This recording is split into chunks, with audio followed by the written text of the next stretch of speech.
चुनावको लागि प्रयोग गर्न राखेको जस्तो गुण तिर्ने बेला आएको चाहिँ तिर्नुपर्छ। त्यति बेला मेरो नैतिकतामा ठोस पुग्यो। ग्रुपबाट हटाएको भने त समितिबाटै हटाएको हो नि त, त्यो त आधिकारिक ग्रुप हो नि त। आफ्नो घरमा कोठाबाडामा राखे जसरी मन परे राख्ने, मन परे निकाल्ने गर्न पाउने खेलकुद कार्यविधि भन्ने छ नि त, त्यो कार्यविधि पनि हामीले अहिलेसम्म हेर्न पाएको छैन क्या। आफ्नो बुद्धि विवेकले भन्दा पनि निर्देशन अनुसारले चलिरहेछ क्या खेलकुद विकास समिति। हजुर, अब त मैले आफ्नो ज्यानको सुरक्षाको लागि प्रहरी प्रशासन धाउनु पर्ने जस्तो सिचुएसन आयो। स्वागत छ तपाईँलाई। धन्यवाद दाइ। आराम हुनुहुन्छ? हजुर एकदम। कसरी बितिराखेको छ सुनिता आजभोलिको तपाईँको दिन? मेरो दिन त अब मेरो आफ्नो प्रोफेसनली ताइक्वान्डो नै गरिरहेको छु नि त। मर्निङमा 5:30 देखि 7:30 क्लास हुन्छ, मेरो आफ्नो एकाडेमी छ। त्यसपछि दिनभरि पनि म स्कुलतिर फेरि ताइक्वान्डोको लागि ट्रेनिङ दिन जानुपर्ने हुन्छ। अनि फेरि इभिनिङमा पनि 5 to 7 फेरि मेरो क्लबमै क्लास हुन्छ। बिहानदेखि साँझसम्म हजुर, उठेदेखि अब नसुतुन्जेलका प्रशिक्षार्थीहरूलाई हजुर हजुर समय दिइरहनु भएको छ। हजुर, त्यसरी नै बितिरहेको। तपाईँको ताइक्वान्डोको यो यात्रा कसरी सुरु भयो, कहाँबाट भयो? मैले चाहिँ खासमा यो त्यो बच्चादेखि फिल्महरू अलि बेसी हेर्ने, अनि फिल्महरूमा चाहिँ मैले देख्थेँ कि केटीहरू यस्तो सेतो लुगा लगाएर खेलेको। अनि एक दिन म नारायणपुर बजार गएर थिएँ, रोल्पाबाट हामी आएर यता हापुरमा किनेको खास घर। अनि नारायणपुर बजार गइरहेको बेलामा त्यो बिपी पार्टिकामा चाहिँ खेलिरहेको देखेँ क्या। अनि खासमा सुरुमा मलाई यो खेल हो, यसरी खेल्छ, यस्तो हुन्छ भन्ने केही थाहा थिएन। त्यो ड्रेस मन परेर चाहिँ गएको खासमा। अनि म खेल्छु भने, तर घरमा चाहिँ कस्तो भन्नुभयो भने चाहिँ 2069 को कुरा। त्यति बेला म 7 क्लासतिर थिएँ सायद। अनि पढाइ राम्रो थियो मेरो। अब छोरी मान्छे खेल्नुहुन्न भन्ने एउटा समाजको सोच पनि, अनि फेरि अलिकति पढाइ बिग्रिन्छ भन्ने सोच हुन्थ्यो नि त, नखेल भन्नुभयो। पछि सर्त राख्नु भयो क्या, अब 7मा फर्स्ट भयो भने खेल्ने भनेर बुवाआमाले। हजुर, अनि म त फेरि सधैँ फर्स्ट हुन्थेँ, त्यो त नौलो कुरा भएन। त्यसपछि चाहिँ ठ्याक्क 8 को स्टार्टिङबाट मैले जेठ महिनाबाट चाहिँ सुरु गरेको त्यति बेला। भनेपछि तपाईँले विद्यार्थी जीवनबाट? हजुर हजुर, 8 क्लास भनेपछि त अब सानै हुनु। हजुर हजुर, सानैदेखि तपाईँले यो ताइक्वान्डोको यात्रा सुरु गर्नुभयो? आफू खेल्ने यात्रा चाहिँ त्यहाँबाट सुरु भयो। त्यसपछि त्यो यात्रा यहाँसम्म आउँदा कस्तो रह्यो? त्यो यात्रा त अब सम्झियो भन्दा कस्तो भनेपछि, अब खेल्दै जाँदाखेरि म सुरुमा चाहिँ त्यो लम्ड्रो स्कुलमा पढेको, गोराई 10 पढ्थेँ पहिला, अहिले गोराई 10 पढ्छ। त्यति बेलामा चाहिँ त्यहीँनिर ग्राउन्डमा एउटा दाइले सिकाउनुहुन्थ्यो, अनि विनोद भण्डारी भन्ने सिक्यो। त्यति बेला म केटी एक्लै, 39 जना चाहिँ बोयजहरू हुनुहुन्थ्यो कि। अनि 39 जना? हजुर, केटाहरू। अनि म चाहिँ एक्लै केटी हुन्थ्यो। अनि घरबाट जिद्दी गरेर गएको छ, गाह्रो हुन्छ नि त सुरुमा। त्यो टिममा तपाईँ नै हुनुहुन्थ्यो कि पहिलो? हजुर, सायद उहाँले नै पहिलो ब्याच नै उहाँले खोल्नु भएको थियो। अनि त्यसपछि कस्तो त्यो सिचुएसनले के चाहिँ भयो भने, केटाहरूले जति गर्छ त्यति आफूले नि गर्नु नै पर्यो। स्ट्रङ त बनायो, तर सुरुको फेजमा त यति गाह्रो भएको थियो कि त्यो गर्नमा त स्ट्रेचिङलाई बढी भ्यालु दिन्छ नि त। अनि त्यसले गर्दाखेरि पुरै ज्यान दुखेर गाह्रो भएको थियो कि। अब छोड्ने भन्यो भने पनि जिद्दी गरेर खेलेको छ घरमा, आफै जिद्दी गरेर खेलेको, सर्ट लगाएर। त्यसपछि अनि त्यहाँ खेल्यो भने पनि अब पहिला त अलि लाज लाग्थ्यो नि त केटाहरूको अगाडि। अनि त्यसपछि अब साउन्डहरू निकालेर खेल्नुपर्छ कि यो ताइक्वान्डो चाहिँ। अनि तर नि त्यो माहौलले चाहिँ कस्तो भयो भने, उनीहरूले जति गर्छ त्यति मैले गरेन भने हेर्दा केटी मान्छे हो भन्ने लाग्छ भनेर उनीहरू बराबर पुसअपहरू गर्न ट्राई गर्ने, उनीहरू बराबर किकहरू हान्न ट्राई गर्ने, त्यसो चाहिँ गर्थेँ म। बिचबिचमा अल्छी लाग्थ्यो, अनि घरमा छोड्नु भन्यो भने नमान्ने, अनि लाज हुन्थ्यो नि त। अब आफै जिद्दी गरेर खेला छ, बरु गएर बिरामी छु भनेर बाहना गरेर बसिदिन्थेँ। तर कन्टिन्यू गर्दै जाँदाखेरि मेरो 72मा चाहिँ ब्ल्याक बेल्टको इक्जाम दिएको मैले। हजुर, त्यति बेला म भूकम्पमा पनि पढेँ। जोस् काठमाडौँमा एउटा गेम खेल्न गएको थियो हामी, त्यो त्रिपुरेश्वर रङ्गशालामा गेम खेलिरहेको बेलामा ठ्याक्क धरहरा पनि त्यही टाइममा ढलेको क्या, त्यहाँ कम्पिटिसन भइरहेको बेला। त्यसपछि फर्केर चाहिँ मैले ब्ल्याक बेल्टको इक्जाम दियो। अनि 11 अब 10 सक्यो, 72 को ब्याच हो म। अनि 10 सकेपछि चाहिँ राम्रै आएको थियो, मेरो क्लासभरिमा सबभन्दा हाई आएको थियो जिपिए। हाम्रो पालोबाट सुरु भएको नि त्यो ग्रेड सिस्टम। अनि साइन्स पढ्ने भन्ने भयो, अनि सबैजनाले साइन्स पढ्ने भनिसकेपछि मैले नि पद्मोदयमा साइन्स जोइन गरेँ। अनि साइन्स जोइन गर्दाखेरि चाहिँ के भयो भने, मैले हापुरबाट आउनु छ पद्मोदय, अनि नारायणपुरबाट बस चढ्ने हो त्यहाँसम्म त हिँड्नु छ नि त हापुरबाट नारायणपुरसम्म हिँड्नु छ त्यहाँनिर बस आउने अनि यता मेरो त मर्निङ टु इभिनिङ पढाइमै बित्ने भयो क्या अनि त्यो गेम त छोड्नु पर्ने भयो नि त त्यसपछि अब मैले त्यहाँनिर बाहना गरिदिएँ म त साइन्स पढ्न सक्दैन स्कलरसिपमा नाम नि निस्केको थियो मेरो हाफ स्कलरसिपमा म त साइन्स पढ्न सक्दिनँ होइन अलिकति गाह्रो हुने रहेछ त्यही भएर म्यानेजमेन्ट पढ्छु भने एक हप्ता साइन्सबाट म म्यानेजमेन्टमा सिफ्ट भएँ अनि म्यानेजमेन्टमा डेको क्लास लिएपछि चाहिँ ठ्याक्क 3 बजे कलेज बिदा हुन्थ्यो अनि त्यहाँबाट डाइरेक्ट नारायणपुर गएर चाहिँ म खेल्न पाउँथेँ क्या भनेपछि तपाईँले तेगान्दो छोड्नुपर्छ भनेर हजुर साइन्स पढ्न सक्दैन बुवामालाई ठगेर हजुर म्यानेजमेन्ट पढ्न हजुर अनि दुइटै म्यानेज भयो नि त अब उता कलेज नि म्यानेज भयो यता आफूले नि खेल्न पाएँ त्यो समयमा तपाईँको दिमाग चाहिँ बहुत तेज रहेछ नि हजुर अनि किनभने बुवामालाई लत लागिसक्यो थियो एउटा गेममा त्यो भएको कारणले गर्दाखेरि हो हजुर त्यसरी चाहिँ अनि कन्टिन्यू गरेको यात्रा हो तपाईँ जब 39 जना केटाहरूको बिचमा एक्लो केटी जो तेगान्दोको तालिम लिइरहनु भएको थियो तेगान्दो सिकिरहनु भएको थियो त्यसपछि तपाईँ जस्ता केटी साथीहरू पछि आउनुभयो कि नै तेगान्दोमा यस्तो जुन चाहिँ हाम्रो त्यहाँ सिकाउनु हुन्थ्यो उहाँलाई सिकाउनु भएकोले चाहिँ नारायणपुरमा सिकाउनु जुन ठाउँमा मैले पहिलोपल्ट खेलिरहेको देखेँ होइन उहाँ त थुप्रै केटीहरू थियो तर पहिले चाहिँ अहिले जस्तो जहिले अहिले मैले सिकाउँदाखेरि कति धेरै केटीहरू छ नि त यत्रो बच्चादेखि त्यो सङ्ख्यात्मक हिसाबले हेर्ने हो भने त अझै अहिले त केटीहरूको सङ्ख्या बढी धेरै छ हजुर केटाहरूभन्दा केटीहरू धेरै छ त्यति बेला चाहिँ आउँथेन खुलेर अब एउटा समाजले गर्दा पनि हो तपाईँलाई चाहिँ के भन्थे समाजमा त्यो बेला समाजमा त थुप्रै नि अब लड्ने भिड्ने सिक्न थाल्यो भन्थ्यो अब मेरै आफन्तहरू नि कतिजना भन्नुहुन्थ्यो अनि प्रिन्सिपल सरको घरकै बाटो भएर त्यसपछि त्यो मैले जुन ठाउँमा सिकिरहेको थिएँ नि 39 जना बोइज अनि म एक्लै भएको ठाउँमा त्यो ठाउँमा चाहिँ कन्टिन्यू जान सकेन क्या छोड्दै यो फिल्ड भनेको चाहिँ कस्तो भने गाह्रो हुन्छ छोड्दै जान्छ क्या छोड्दै जाँदाखेरि हामी 4 जना मात्रै बच्यो त्यहाँनिर त्यसपछि म अब नारायणपुर गएर सिक्नुपर्ने भयो नारायणपुर जाँदाखेरि चाहिँ कस्तो हुन्थ्यो नि मैले बिहानबाट स्कुलहरू सकेर फेरि फुपूको घरमै ब्यागहरू राखेर हापुर पुग्दाखेरि त टाढो हुन्थ्यो नि त डाइरेक्ट नारायणपुर गएर सिकेर आउनुपर्ने हुन्थ्यो त्यो जाँदाखेरि चाहिँ प्रिन्सिपल सरको घर बाटैमा पर्थ्यो क्या सरले यसले पढाइ बिगार्छ खेलाउने होइन भन्नुहुन्थ्यो नि त अहिले त एकदम राम्रो सफर चाहिँ ऊ बेलाको कुरा गरेको फेरि अनि म चाहिँ बाटो छलेर जान्थेँ कि त्यहाँदेखि खेल्न जाँदाखेरि हजुर पढाइ बिगार्छ भन्ने हुन्थ्यो अब नभन्दै मेरो एकपटक चाहिँ टर्मिनल इक्जाममा अलिकति मार्क्स नै कम आयो अनि त्यसपछि खेल्न थालेर बिगार्यो भन्ने त्यस्तोहरू चाहिँ थियो पहिला अहिले प्रिन्सिपल सरसँग भेट हुन्छ उहाँले त्यसपछि मैले एकपटक इन्डियामा गेम जितेर आउँदाखेरि बोलाएर सम्मान नै गर्नुभएको थियो एकदम राम्रो एप्रिसिएट गर्नु अब यो तेगान्दो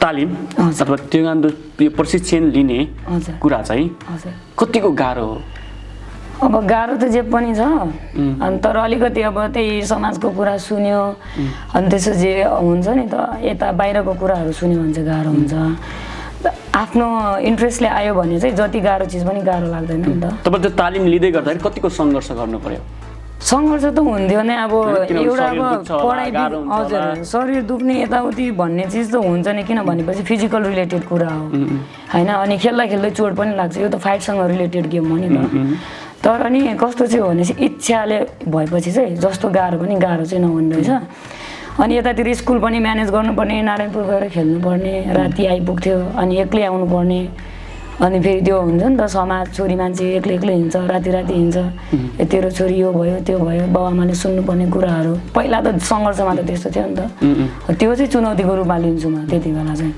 त्यो बेला खेलसँग तालिमसँग भन्दा पनि समाजसँग चुनौती हैन र हजुर अनि म त फेरि अरूले के भन्छ भनेर सुन्ने खालको त होइन तर नि मेरो घर परिवारले त सुन्नु पर्यो नि त अनि जो 39 जना केटाहरूको बिचमा एक्लै त्यो फाइटहरू गर्दै गर्दाखेरि तालिमहरू गर्दै गर्दाखेरि त्यो 39 जनाले चाहिँ तपाईँलाई कस्तो नजरले हेर्थे के भन्थे यस्तो हुन्छ यो तेक्वान्डो कराते फेरि कस्तो भनेपछि यो कोरिया जापानको गेम हो नि त एकदम अलिकति वेल डिसिप्लिन हुन्छ क्या त्यही भएर हाम्रोमा चाहिँ कस्तो हुन्छ सिनियर जुनियर भन्ने हुन्छ अनि कस्तो खालको बिहेभियर हुन्छ भने फ्यामिलियर क्या अब एउटै टिममा छ भने हामी जस एउटा टिम एकअर्काको सेफ्टी जस्तो भएर बसिरहन्छ क्या त्यही भएर केटी मान्छे भएर भनेर हेप्ने अनि छुट्टै खालको बिहेभियर देखाउने त्यस्तो केही नै हुँदैन त्यो चाहिँ हो हजुर अब सिनियरलाई चाहिँ हामीले मान्नुपर्ने हुन्छ होइन जुनियरहरूलाई पनि माया गर्नुपर्ने हुन्छ अनि एकदम फ्यामिलियर बिहेभ एकअर्काको त्यो के अरे संरक्षक जस्तो चाहिँ हुन्छ क्या। भनेपछि अहिले तपाईँ जुन सङ्घर्षबाट पार गरेर यहाँसम्म आइपुग्नु, यहाँ आउँदै गर्दाखेरि अहिले आफ्नो खेल क्षेत्रको त्यो लगाव त छँदै छ, तर त्यसको साथसाथै तपाईँले अहिले आफ्नै एकाडेमी खोलेर तपाईँ जस्तै हिजो जुन तपाईँ बाल्यकालमा चाहिँ हिजो सङ्घर्ष गरेर आउनु भएको थियो त्यस्ता भाइ बहिनीहरूलाई तपाईँ आफै अहिले तालिम दिइराख्नु भएको छ। हजुर। कतिजना हुनुहुन्छ? मेरोमा अहिले मर्निङमा 83 छ, मर्निङ र इभिनिङ सिफ्ट हो नि त। इभिनिङमा चाहिँ 87 छ। बिहान पख तपाईँ चाहिँ भाइ बहिनीहरूसँग त्यो रनिङ गरिरहेको दौडिरहेको हेरेर आउँछ क्या तपाईँको सामाजिक सञ्जालतिर होइन? भाइ बहिनीहरूसँग त्यो रनिङमा जाँदाखेरि अथवा त्यो तालिम दिँदै गर्दाखेरि तपाईँलाई महसुस चाहिँ के हुन्छ? मलाई चाहिँ खासमा मेरो यो जर्नी नै कसरी स्टार्ट भयो भनेपछि अहिले मैले जे इन्भाइरोमेन्ट दिइरहेको छु त्यो त मैले पाएन। किन भन्दाखेरि नेपालमा खेलकुदको अवस्था तपाईँले बुझ्नु भएको छ होइन? ताइक्वान्डो कराते यसै पनि इन्डोर गेमहरू हो। हामीले खेल्दाखेरि त ग्राउन्डमा खेल्यो, गिटी बालुवा भएकै ठाउँमा खेल्यो होइन? त्यति बेला तर अब त्यस्तो अभावहरूले मान्छेलाई बलियो त बनाउने रहेछ होइन? अहिले मैले जस्तो खालको सेवा सुविधा दिएर आफ्नो एकाडेमी खोलिरहेको छु त्यसमा पनि मलाई इनफ त लाग्दैन। तर अनि कस्तो भनेपछि त्यो कन्सेप्ट आउनुमा पनि एउटा रिजन छ क्या। म खासमा मैले जुन चाहिँ मैले साइन्स छोडेर यतातिर म्यानेजमेन्टमा कन्भर्ट भएँ त्यति बेला त म ट्रेनिङै गरिरहेको थिएँ नि त। मेरो एउटा पहिला ड्रेस मन परेर खेलेँ, त्यसपछिको सपना के भनेपछि आर्मी पुलिस बन्ने, ताइक्वान्डो कराते खेलेर आर्मी पुलिस बन्ने भन्ने सपना। अनि आर्मी पुलिसमा जाँदा अलिक सजिलो हुन्छ, यसको डकुमेन्ट पनि काम लाग्छ भन्ने हुन्थ्यो नि त। तपाईँ जानु हो कि नै? म भन्दैछु। त्यसपछि के भयो भने चाहिँ 11 को मङ्सिरमा म मङ्सिरको लास्टतिरबाट म बेसरी बिरामी भएँ। अनि दाङमा यतातिर मेरो उपचारको लागि धेरै अब हस्पिटल यताउति सब गऱ्यो, तर सन्चो हुन टाइम लाग्यो। त्यसपछि म हस्पिटल लैजाँदै हुनुहुन्थ्यो मलाई मम्मीले। त्यही बेलामा यो मसुर खोलाबाट म चढेको गाडी चाहिँ पल्ट्यो क्या। पल्टेपछि एक्सिडेन्ट भयो, मेरो हात पनि भाँच्यो, टाउकोमा पनि बेसरी चोट लाग्यो। त्यसपछि मेरो ताइक्वान्डोको यात्रा चाहिँ लगभग ब्याक भयो। किन अब हात भाँच्यो, 3 महिना हस्पिटल बस्नु पऱ्यो होइन? अनि त्यति बेला नि कस्तो भएको थियो भनेपछि हस्पिटल मलाई त्यो क्षण याद छ, म निदाइसकेको थिएँ त्यो एक्सिडेन्टको टाइममा। देख्दा एक्सिडेन्ट भयो भने मान्छेलाई बेसी चोट लाग्ने रहेछ, किनभने हामी आत्तिन्छौँ, डराउँछौँ नि त, ज्यान खसिन्छ। सुतेको मान्छेको ज्यान फ्लेक्जिबल हुन्छ क्या, अनि खस्लकै लड्यो भने पनि त्यति साह्रो चोट लाग्दैन रहेछ। म क्याबिन सिटमा थिएँ, यसरी सुतिसकेको थिएँ। त्यो एक्सिडेन्टको मोमेन्ट चाहिँ के मात्रै भयो भने मलाई एक्कासी त्यो सपनाबाट बिउजे जस्तो मात्र भयो क्या। त्यति बेला कस्तो मोमेन्ट थियो भनेपछि हाम्रो गाडी जति तल खसेको थियो त्योभन्दा 25 मिटर माथि नै हामी खसिसकेको थियौँ क्या क्याबिनको मान्छेहरू चाहिँ। त्यति बेला पनि म जुरुक्क उठेर खुट्टा हेरेको क्या, त्यो मोमेन्ट चाहिँ मलाई याद छ। किन ताइक्वान्डोमा धेरै खुट्टा युज हुन्छ क्या हातभन्दा होइन? हजुर। म कुनै एउटा गेमको लागि सेलेक्सनमा पनि परेको थिएँ यहाँ जिल्लाबाट, त्यो गेम खेल्न जाने भन्ने लत थियो नि त, पुरै अब लत लागिसकेको चिज नि त। अनि त्यसपछि त अनि हात घस्लको भयो, हात भाँचिएर रहेछ भन्ने भयो। यहाँनिर मेरो अझै चोट छ, त्यही एक्सिडेन्टमा लागेको चोट हो। मलाई चाहिँ हात भाँचेको छ भन्ने फिल पनि भएन। अनि यो यति घाउ त मेरो 1 हप्तामा सन्चो भइहाल्छ, खेल्न पाइहाल्छु भन्ने छ कि दिमागमा। मेरो मम्मी पनि सँगै हुनुहुन्थ्यो, मेरो मम्मीलाई के भयो भन्ने मेरो दिमागमा भयो, अनि छोरीलाई के भयो भन्ने मम्मीको दिमागमा हुनाले हामी फेरि व्यवस्थै हुन पाएनौँ। किनभने एकअर्काको दिमागमा एकअर्का छ नि त, त्यो मोमेन्टले पुरै व्यवस्थै हुन पाएन। तर पछि कस्तो चाहिँ भयो भनेपछि जोस् अब नराम्रै तालले चोट लाग्यो क्या, धेरै चोट त लाग्यो मलाई। हजुर, 3 महिना हस्पिटल बस्नुपर्ने भयो मेरो। अब अपरेसनहरू भयो, टाउकोमै 14वटा टाँका लाग्ने जत्रो चोट लागिरहेको रहेछ, थाहै भएन नि त। अनि यो मेरो लेफ्ट ह्यान्ड पनि भाँचेको। अनि त्यसपछि हस्पिटलमा पनि मैले के चुज गरेको भनेपछि डक्टरले अप्सन दिनुभयो, ब्यान्डेज गर्यो भने पनि प्लास्टर गर्यो भने पनि तिम्रो हात चाहिँ ठिक हुन्छ, तर हात बाङ्गो हुन्छ। अनि तिम्रो अब सपना आर्मी पुलिस बन्ने रहेछ, हात बाङ्गो भयो भने त तिमीलाई बेरिङमै फालिदिन्छ, बरु रड राख्यो भने हात सिधा भएर जोडिन्छ, तर 1 वर्षपछि चाहिँ फेरि रड निकाल्नुपर्छ भन्नुभयो क्या। मैले चाहिँ त्यो बाटो चुज गरेँ, रड राखेँ हातमा। अनि मेरो अब रड ननिकालुन्जेल मैले स्पोर्ट त अब स्टप गर्नुपर्ने भयो। त्यो मोमेन्टमा पनि मलाई याद छ। त्यसपछि चाहिँ म गाउँबाट नआएर यता घोराइमा रुम लिएर बसेको क्या, दिदीले मलाई स्याहार्ने, म कलेज जाने, त्यस्तो भएको। अनि कलेज म 6 महिना जति कलेज जान पाएन। त्यसपछि पढाइ राम्रै थियो, पढाइ त्यसपछि मेरो अलिकति बिग्रिन थाल्यो भनौँ, पुरै बिग्रिने भन्दा पनि। अनि त्यसपछि कस्तो भयो भने त्यो मोमेन्टमा पनि म हात यस्तो गरेर त्यो राष्ट्रपति रणिचुको गेमहरू चाहिँ हेर्न जान्थेँ क्या। हजुर। अनि एक दिन म कलेज गएँ हात यस्तो गरेर होइन। अनि पहिल्यैबाट कस्तो बानी थियो भने मेरो काम कसैले गरिदिनु नपरोस्, बरु मैले अरूको गरिदिन पाएँ हुने खालको के, आफ्नो काम आफै गर्न सकौँ खालको बानी थियो नि त अलिकति। कलेज गएँ अनि मेरो ब्याग पनि मेरो साथीहरूले बगिदिरहेछ, मेरो नोटहरू पनि मेरो साथीहरूले साडिरहेछ।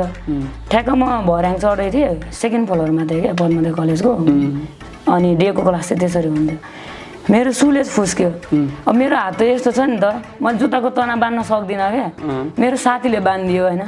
मलाई त्यो मोमेन्टले यति हान्यो कि म त अर्को दिनबाट कलेजै गएन होइन। म त यस्तो भइसक्यो कि अब मेरो काम मैले केही गर्नै सक्दैन, मेरो ब्यागहरू पनि अरूले बगिदिएको छ, मेरो जुत्ताको तना धरि अरूले बाँधिने भइसक्यो होइन भनेर म लगभग यो हात कम्प्लिटली सन्चो नहुन्जेल कलेजै गएन। त्यस्तो खालको मान्छे थियो कि म। त्यसो गर्दै जाँदाखेरि 2074मा चाहिँ फेरि म यो हातको रडहरू निकालेर म फेरि कमब्याक भएँ ट्रेनिङको लागि। त्यो गर्दै जाँदाखेरि चाहिँ मैले घोराइमै यो अल्फा ताइक्वान्डो भनेर थियो, त्यहाँनिर चाहिँ जाँदाखेरि ट्रेनिङ गर्ने भनेर गएको छु। आफूलाई आर्मी पुलिस बन्नु मन छ होइन, केही नभए पनि आर्मी पुलिसलाई रिप्रेजेन्ट गरेर यही ताइक्वान्डो कन्टिन्यू गर्नु छ। देख्थेँ नि त मैले त्यो मोमेन्टमा आर्मी पुलिसबाट खेलाडीहरू आउँछ नि त, विभागीय टिम र प्रदेश टिम भनेर। त्यति बेला त त्यस्तो सपना हुन्छ नि त, सपनाहरू फेरिराख्छन् नि त होइन। त्यो बेलामा चाहिँ मैले ट्रेनिङ गर्न नपाएर चाहिँ एउटा जिम्मेवारी पाएँ कि गराउनु पर्ने त्यहाँनिर। अनि आफू गर्ने भनेर गएको छ, गराउनु पर्ने छ। भनेको तपाईँ प्रशिक्षकको रूपमा त्यहाँ? हजुर हजुर, गराउनु पर्ने जिम्मेवारी पाइयो कि प्रशिक्षकको जिम्मेवारी पाउनु। त्यति बेला यो कर्मचारी मिलन केन्द्र छ नि, त्यहाँनिर त्यो पछाडि अहिले त सटरहरू बनेको छ, त्यो खाली ठाउँमा खेल्ने हुन्थ्यो त्यति खुल्ला चौरमा। अनि आफू खेल्ने भनेर गएको छ, खेलाउनु परेको छ, झ्याउ लाग्ने, मैले बाहना गरिदिन्थेँ म आज आउन पान्न, म बिरामी छु त्यस्तो भनेर। 11 जना खेलाडीहरू थियो, त्यो मध्ये 2 जना खेलाडीहरू चाहिँ यति राम्रो थियो कि उनीहरूको मेहनतलाई देखेर चाहिँ मलाई जानु मन लाग्न थाल्यो क्या बिस्तारै बिस्तारै बिस्तारै। अनि त्यसपछि चाहिँ सिकाउने कुरामा चाहिँ त्यसरी कन्भर्ट भएको। त्यसपछि पनि म सिक्दै तपाईँको लगभग हराइसकेको थियो, तर 2 जना प्रशिक्षार्थीको हजुर हुनुहुन्थ्यो क्या। तपाईँ प्रेरणाले चाहिँ घाम पानी नभनेर आइदिने क्या, पानी पर्यो भने पनि छाता ओढेर, त्यो ग्राउन्डमा पनि छाता ओढेर पनि आइदिने होइन, यति सानो बच्चाहरू। अनि त्यसपछि चाहिँ बिस्तारै मलाई त्यो सिकाउने चिजमा चाहिँ लगाव बढ्न थाल्यो। अनि कर्मचारी मिलन केन्द्र बाहिर सिक्नुपर्ने, त्यसपछि म सिक्दै पनि गएँ, सिकाउँदै पनि गएँ। त्यही क्रममा मेरो दीपक केसी भन्ने गुरु चाहिँ गुल्मीबाट सरुवा भएर दाङ आउनुभयो। अनि त्यति बेला चाहिँ मलाई मनोज पुरीले जिम्मा दिनुभएको थियो यो अल्फा ताइक्वान्डो भनेर। उहाँ चाहिँ पढ्नलाई इन्डिया जानुभयो, हामी एउटै ब्याजी पढाइमा चाहिँ। उहाँले साइन्स पढ्नुभएको थियो, अनि उहाँ आँखाको यो डक्टर पढ्नुको लागि चाहिँ इन्डिया जानुभयो। अनि मैले चाहिँ त्यहाँबाट त्यो क्लब सम्हाल्दै जाँदाखेरि अनि पछि अब बिस्तारै हामी माथि 14 नम्बर वडा कार्यालय तपाईले देख्नु भएको छ नि त, त्यहाँनिरको कबड हलमा सिफ्ट भयौँ। तर कबड हलमा चाहिँ खेल्न पाएन, किन भन्दाखेरि अब 2075बाट लगभग 76, 70, 80 सम्म त खेल्यो। अनि त्यसपछि चाहिँ कस्तो भने म पनि विभिन्न प्रतियोगिताहरूमा आफू खेल्दै गएँ बिस्तारै सामाजिक सञ्जालहरू पनि बाहिर आउन थाल्यो होइन। अनि न्युजहरूमा आउन थाल्यो। तपाईँ कुन देश जानुभयो? म सुरुमा त इन्डियाहरूमै खेलेको हो होइन। सुरुमा त अब नेपालमै हुने जिल्ला स्तरीय, प्रदेश स्तरीय, नेसनल गेमहरू खेल्यो, अनि इन्डियातिर खेल्यो। अनि बिस्तारै गर्दाखेरि थाइल्यान्ड, मलेसिया, अनि सिङ्गापुर यस्तो कन्ट्रीमा खेल्नुको लागि त्यहाँबाट मेडल पनि लिएर आउनु? हजुर, मेडल पनि ल्याएको। तपाईँ खेल्न पनि जानु हो, प्रशिक्षकको रूपमा पनि जानु? प्रशिक्षकको रूपमा चाहिँ म रेफ्री भएपछि जानु थालेको। अनि त्यो लगावहरू बढ्दै जाँदाखेरि चाहिँ अब बिचमा आएको चुनौतीहरूको कारणले गर्दाखेरि चाहिँ अहिले यो ठाउँमा आएको छ। यो जुन क्लबको मेरो एकाडेमीको कन्सेप्ट चाहिँ मलाई कहाँबाट आएको भनेपछि 2023मा एउटा कोरियामा चाहिँ ग्लोबल मास्टर ट्रेनिङ भनेर हुन्छ, ताइक्वान्डोको एउटा कोर्स। त्यो कोर्समा चाहिँ हरेक वर्ष नेपालबाट 2 जनालाई चाहिँ छनौट गरेर पठाउँछ। त्यति बेला मेरो नाम पर्यो। अनि त्यो 1 महिनाको ट्रेनिङको लागि म गइसकेपछि what is real martial art, what is real taekwondo भनेर चाहिँ मैले त्यहाँ बुझेँ क्या होइन। अब हामी त यहाँ त ग्राउन्डमै खेल्थ्यो, सरकारी कबड हलमा यत्तिकै भुइँमै खेल्थ्यो होइन। नारा त हाम्रो sport for health, sport for nation भनेर हुन्छ, तर त्यो ग्राउन्डमा खेल्दाखेरि धुलो उड्छ, त्यो धुलोले लङ्समा कति इफेक्ट गर्छ, बच्चाहरू लड्यो भने हात खुट्टै जान्छ। नाराभन्दा विपरीत भयो नि त हाम्रो प्रशिक्षणको तरिका त। यसै पनि फेरि कुन गेम इन्डोर हो कुन गेम आउटडोर, अब फुटबल गेमलाई म कबड हलमा खेलाउँछु भनेर त सम्भव छैन नि त। भनेको खेल क्षेत्रमा हजुर हाम्रो नेपाल हजुर पछाडि छ। पहिले अब यस्तो हामीले सबै चिजमा सरकारलाई दोष लगाएर पनि हुँदैन, पहिले भन्दा त परिवर्तन हुँदै आइरहेछ, तर पनि पछाडि त छौँ नि त हामी। अहिले मैले एउटा एकाडेमी सञ्चालन गरेर मेरो उद्देश्य त खेलाडी उत्पादन गर्नु हो नि त, तर त्यो उत्पादन भएका खेलाडीहरूलाई टिकाउनुको लागि त एउटा आधार चाहियो नि त। तपाईँ भोलि गएर फलानु जस्तो बन्नुहुन्छ भनेर मैले इक्जाम्पल दिने ठाउँ कहाँ छ? अहिले नेपालको कुन चाहिँ राष्ट्रिय खेलाडीलाई सरकारले जिम्मेवारी लिएर राखेको छ? अहिले हाम्रो कैयौँ खेलाडीहरू। तपाईँलाई कहिले प्रशिक्षार्थीहरूले प्रश्न गर्नुहुन्छ? हजुर। के भनिदिनुहुन्छ तपाईँले त्यो बेला?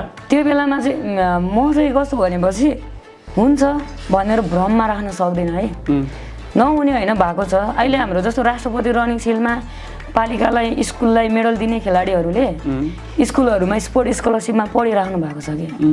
मेरो क्लबको थुप्रो खेलाडीहरू गोर्खा नेपाल पुलिस जस्तो स्कुलहरूमा 11-12 यतिकै पढिरहनु भएको छ। किन? उहाँले राष्ट्रपति रनिङ सिलमा स्कुललाई मेडलहरू दिलाउनु भएको छ नि त। उत्कृष्ट खेल प्रदर्शन गरे बापत उहाँले स्कलरसिपमा चाहिँ स्पोर्ट स्कलरसिप पनि दिन्छ अहिले। पहिला हामीले पढ्दाखेरि चाहिँ जेएनदार छात्रवृत्ति यस्तो भन्ने हुन्थ्यो। अहिले चाहिँ जोस् टेक्वान्डो करातेले चाहिँ यो राष्ट्रपति रनिङ सिलमा गएर मेडल जित्यो भने स्कुलहरूले पनि तिमी गोल्ड मेडल हानिदिन्छ भने हामी चाहिँ 2 वर्ष फ्रीमा पढाउँछौँ भनेर लानुहुन्छ है। त्यो पनि केही पाउन त हो नि त। तर त्यसपछि एउटा राष्ट्रिय खेलाडी भएर राष्ट्रिय टिममा बसेर मैले एउटा सानो इक्जाम्पल दिन चाहेँ। सावित्रा भण्डारी साम्बा हुनुहुन्छ नि हाम्रो नेपालको फुटबल खेलाडी, उहाँको उपचारको लागि उहाँ जस्तो राष्ट्रको गहनाको उपचारको लागि क्युआर हालेर पर्छ भने हामीले त्योभन्दा अर्को विडम्बना के होला? एउटा खेलाडीको संरक्षण गर्नु अनि उसलाई दुःखद अवस्थामा उद्धार गर्नु त सरकारको जिम्मेवारी हो नि त भन्ने चाहिँ मलाई लाग्छ। त्यही माथि यो हामीले जुन ठाउँमा काम गरिरहेको छ यो भनेको ग्रास रुट हो क्या। नेसनल टिममा पुग्ने खेलाडीहरू त कुनै दिनमा हामी जस्तै सानो मान्छेले निकालेको खेलाडीहरू हो नि त। त्यसको बेस लेभल भने त यही स्थानीय तह हो। स्थानीय तह हो नि त। तर स्थानीय तहमा पनि खेलकुदलाई हेरिने नजर छ नि, पहुँचको आधारमा हेरिन्छ क्या। म सिधै भन्छु त्यो होइन। तपाईँले स्थानीय तहको खेलकुद क्षेत्रको कुरा पनि निकै उठाइरहनु भएको छ सामाजिक सञ्जालतिर होइन? अब कस्तो हुन्छ भने बोल्ने मान्छे बाहिलो हुन्छ है, बोल्नेको पिठो पनि बिग्छ भन्छन्, तर स्थानीय तहको खेलकुदभित्र चाहिँ नबोल्नेको सबै बिग्ने रहेछ। यो चाहिँ मेरो भगाइ हो। आज भनिदिनुहोस् तपाईँले अब यो खेलकुद क्षेत्र स्थानीय तहको कुराकानी आइसकेपछि तपाईँ घोराई उपमहानगरपालिका खेलकुद विकास समितिको सदस्य पनि हुनुहुन्छ। तपाईँ आफैले स्वयं त्यहाँभित्र खेलकुद क्षेत्रमा भएका कमी कमजोरीहरूका विषयमा तपाईँले निकै चर्को आवाजमा टिका टिप्पणीहरू गर्दै आउनु भएको छ। अहिले हाम्रो घोराई उपमहानगरपालिकाभित्र हेर्दै गर्दाखेरि अहिलेको खेल क्षेत्रको अवस्था कस्तो छ? नहुनुभन्दा धेरै भइरहेछ होइन। तर के भइरहेछ भने सोझा साझा जनताको आँखामा छारो हाल्ने काम भइरहेछ क्या। जति हुनुपर्ने उति चाहिँ भएको छैन क्या। मैले यो भन्दै गर्दाखेरि फेरि पनि म विवादमा त आउने नै हो है। तर पनि सत्य कुरा बोल्दाखेरि एक्लै भइन्छ। कसैले केही भन्छ भने त्यो कुरासँग मलाई सरोकार छैन होइन। म पनि सायद त्यहाँनिर बसेर काम गर्थेन भने एउटा पालिकाभित्र खेलकुद विकास गर भनेर यति धेरै बजेट आउने रहेछ भनेर मैले बुझ्ने मौका पाउँथेन होला। यो मौकाको लागि त म उहाँहरूप्रति एकदमै आभारी छु। तर पनि खेलकुद विकास भनेको के सबै खेललाई समान रूपले विकास गर भन्ने होइन र हो नि त। तर यहाँनिर बजेटको विनियोजन हुँदाखेरि खेल अनुसार बजेट छुट्याइन्छ। एउटा खेलको लागि 8 लाख रुपियाँ बजेट आउँछ भने अर्को खेलको लागि 1 लाख मात्र आउनुको कारण के? कन्ट्रिब्युसनको कुरा गर्ने हो भने स्थानीय तहमा कन्ट्रिब्युसन कुन गेमले दिएछन् भनेर कुन आधारमा उहाँहरूले कुन मापदण्डको आधारमा उहाँले छुट्याउनु भएको छ। राष्ट्रपति रनिङ सिलमा घोराई उपमहानगरपालिकाको प्रतिनिधित्व गरेर खेलाडीहरू जान्छ नि त। दुई पटक राष्ट्रपति रनिङ सिल जित्दै गर्दाखेरि कुन गेमको खेलाडीहरूले कतिवटा मेडल दियो भनेर यहाँनिर कसले चाहिँ हेरेको छ। तर बजेटहरू बाँडफाँड गरिँदाखेरि कसको चाहिँ त्यहाँनिर लाग्छ त पहुँच, त्यसको आधारमा गरिन्छ कि। भाषणमा त भन्नुहुन्छ हामीले गरेका छौँ यो त्यो, गर्नु पनि भएको छ, म मान्छु उहाँहरूले नै गर्नुभएको हो, तर पनि तरिका हुन्छ नि त एउटा, त्यसरी हुनु पर्यो भन्ने हाम्रो माग हो। समान तरिकाले हुनुपर्छ भन्ने पनि माग होइन, हुनुपर्ने हो त्यो पनि माग होइन। तर जुन विभेदपूर्ण ढङ्गले छुट्याएको एउटा बजेट पनि एउटा कटौती गर्दाखेरि त चित्त दुखाइ त हुन्छ नि त। आश गराइयो यो 2082 को कुरा गर्न थाल्यो। अहिले 82 को कुराकानी गर्दै गर्दाखेरि हजुर कतिवटा खेल क्षेत्रको कार्यक्रमहरूको बजेट चाहिँ कटौती भयो। खासमा यो कार्यक्रमहरू चाहिँ 8वटा खेलको कटाएको है, 8वटा खेल कतिवटा हुनु पर्थ्यो खासमा अनि 8वटा कटाइयो। हजुर हाम्रो चाहिँ कसरी घोराइभित्र रहेका आधिकारिक जति पनि खेलहरू छ यो भनेर चाहिँ माथिबाट शीर्षक दिँदैन है। जति पनि खेलहरू छ घोराई उपमहानगरपालिकाभित्र यो खेलहरूलाई तपाईँले सञ्चालन तथा व्यवस्थापन गर्नुहोस् भनेर एक आर्थिक वर्षमा 40 लाख बजेट आउँछ। त्यो बजेट एउटा मेयर कप, उपमेयर कप, महिला भलिबल गर्दै टेक्वान्डो, कराते, बक्सिङ, बास्केटबल, अनि त्यसपछि आएर अहिले त यो आइटिएफ टेक्वान्डो भनेर पनि थपेको थियो। अनि त्यसपछि ब्याडमिन्टनको पनि हुन्छ है। अहिले यो वर्ष चाहिँ 2082 मा चाहिँ साइकलको गेमलाई पनि प्राथमिकता दिने भनेर बजेट छुट्याइएको थियो। उत्सु खेल यस्तो खेलहरूको लागि भनेर, तर त्यहाँनिर खेल अनुसार चाहिँ नि बजेटहरू चाहिँ फरक छुट्याएको थियो क्या। क्रिकेट भयो, गोल्ड कप भयो। म एउटा के प्रश्न गर्न चाहन्छु भने खेलकुद विकास समितिमा आइसकेपछि समग्र होला मेरो प्यासन टेक्वान्डोमा धेरै छ। यदि टेक्वान्डोकै क्षेत्रमा बोल्नुपर्छ भने मैले अभियसली टेक्वान्डोको लागि मात्रै बोल्नुपर्छ। तर खेलकुद विकास समितिभित्र आइसकेपछि त मैले टेक्वान्डोको लागि मात्र होइन, सबै खेललाई समान रूपले बोल्नु पर्यो नि त।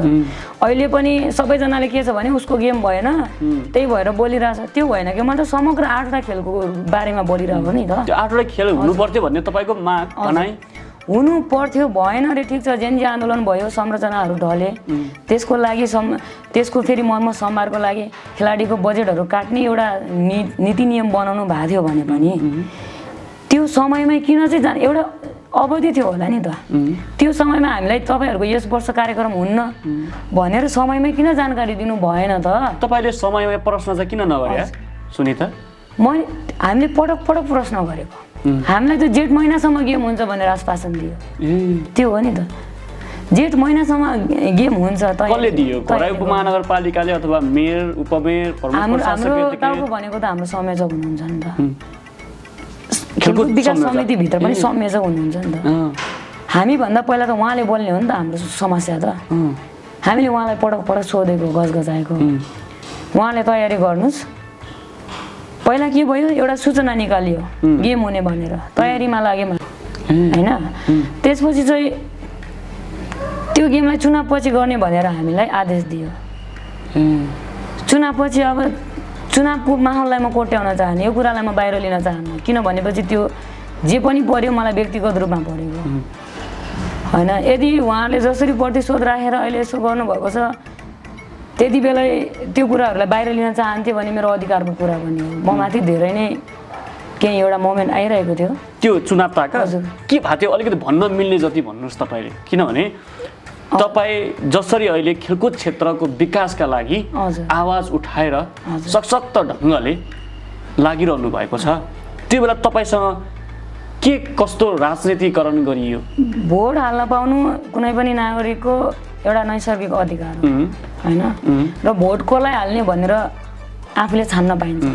निर्धारित व्यक्तिले गर्ने आफू स्वयं आफूले। राजनीतिक आस्था पनि राख्न पाइन्छ, व्यक्तिगत रूपमा राजनीतिक आस्था राख्न पाउने संविधानले दिएको अधिकारै हो होइन। उमेर पुगिसकेपछि कुनै पनि पार्टीको सदस्यता पनि तपाईँले लिन पाउनुहुन्छ, मैले लिन पाउँछु, त्यो मेरो अधिकारको कुरा। तर यदि म चाहन्न म स्वतन्त्र व्यक्ति है फेरि स्वतन्त्र नागरिकै भएर बस्छु भने पनि मेरो त अधिकारको कुरा हो नि त होइन। त्यो समयमा चाहिँ कस्तो भएको थियो भनेपछि तपाईँले मलाई व्यक्तिगत रूपमा फलानुलाई सपोर्ट गरौँ है भन्नुहुन्छ भने जायजै छ के। तर एउटा खेलकुद विकास समितिमा बसिसकेर होइन खेलकुद विकास समितिको एउटा जिम्मेवारी ल्याइसकेर खेलकुद विकास गर्छु भनेर आइसकेपछि उहाँहरूको राजनीतिक आस्था जुन पार्टीमा भए पनि तैँले पनि गर भन्न मिल्दैन क्या मलाई त्यस्तो लाग्छ होइन। तैँले पनि यो पार्टीको लागि प्रचार प्रसार गर यो पार्टीलाई के भन्छ अरे सपोर्ट गर भनेर कुनै एउटा व्यक्तिको एउटा पार्टीको पक्षमा खुलेआम खेलकुद विकास समितिभित्रै प्रचार प्रसार गर्न मिल्छ होला जस्तो मलाई लाग्दैन। त्यो खालको दबाब तपाईँलाई आयो त्यो बेला? मलाई व्यक्तिगत रूपमा आएको भए म बोल्थेँ। खेलकुद विकास समितिकै ग्रुपभित्र एउटा फेसबुक ग्रुप छ नि त ग्रुपभित्र यो कुरा भइरहेछ। यो कुरा हुँदै गर्दाखेरि फलानालाई सपोर्ट गर्ने फलानालाई विजय गराउने यो पार्टीलाई सपोर्ट गर्ने भनेर यो कुरा हुँदै गर्दाखेरि मैले त्यहाँनिर के भन्ने एउटा कुरा गरेको भने मसँग सबै रेकर्ड छ रेकर्डेड स्क्रिनसट छ मसँग है अझै पनि। त्यो भन्दै गर्दाखेरि मैले के भने यो त खेलकुद विकास समिति हो तपाईँहरूले किन फलानु पार्टी विकास समिति जस्तो गराउनु भएको छ यो अलि जायज भएन यो कुरा बाहिर आयो भने नराम्रो हुन्छ बरु व्यक्तिगत रूपमा गरौँ न यो कुरा भनेर मैले भन्दाखेरि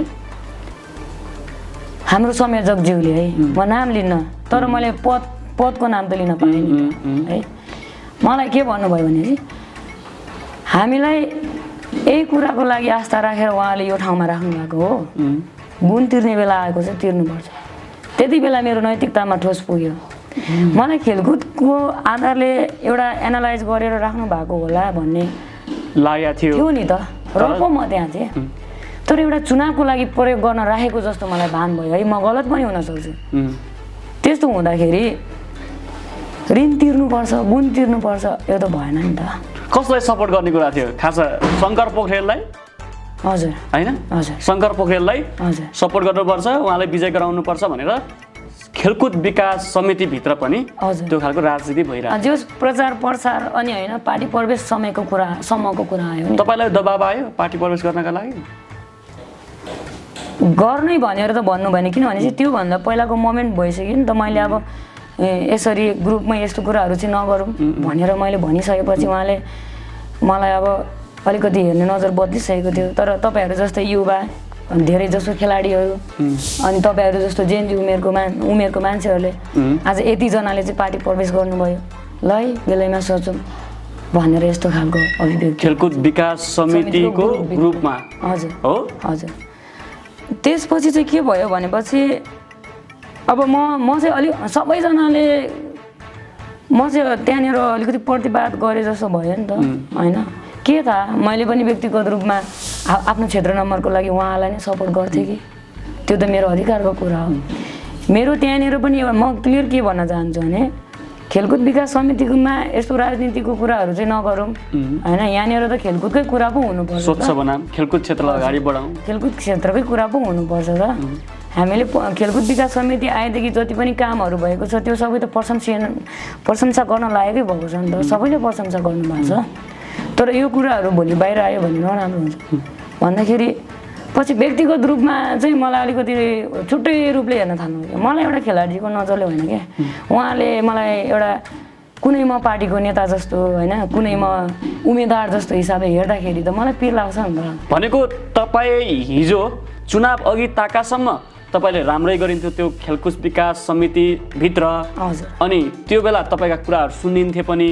तर जब तपाईँले होराई उपमहानगरपालिकाको खेलकुद विकास समितिभित्र जुन खालको शङ्कर पोखरेललाई विजय गराउनु पर्छ है हिजो हामीलाई गुण लगाउनु भएको छ अब हाम्रो गुण तिर्ने पालो आएको छ हामीले चाहिँ जिताउनुपर्छ भनेर जुन कुरा समितिभित्र चल्यो नि त्यसपछि तपाईँले नमानेकै कारण तपाईँलाई फरक नजरले हेर्न थाल्यो।